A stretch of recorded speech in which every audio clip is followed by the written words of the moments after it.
Hi, I'm Taryn Leffler and I love knitting. Okay, I started knitting when I was about 5 when my mom taught me just a straight knitting stitch where you knit on both sides. And that, just in a rectangle, making scarves and stuff like that, that's all I really knew. And that's all I really wanted to know because I was really bad at details and, didn't really have any interest in the minutiae of knitting at that point. And that continued up until probably about 8 years ago.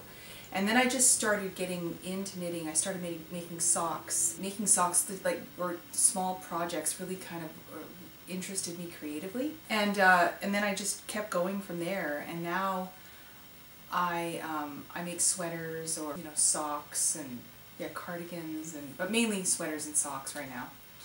I started off with learning how to make the construction of the sweater, because that's really important. If you don't know the overall idea of something, it's really difficult to follow a pattern, right? You need to figure out what they're asking of you before you can actually follow a pattern and say, oh yeah, this is what they mean or whatever. And actually YouTube really, really helped, because before, you would just have to rely on a book and reading and trying to parse out what they meant, what they mean in a book. Oh, this and this and this, and you're like, I don't know what that means.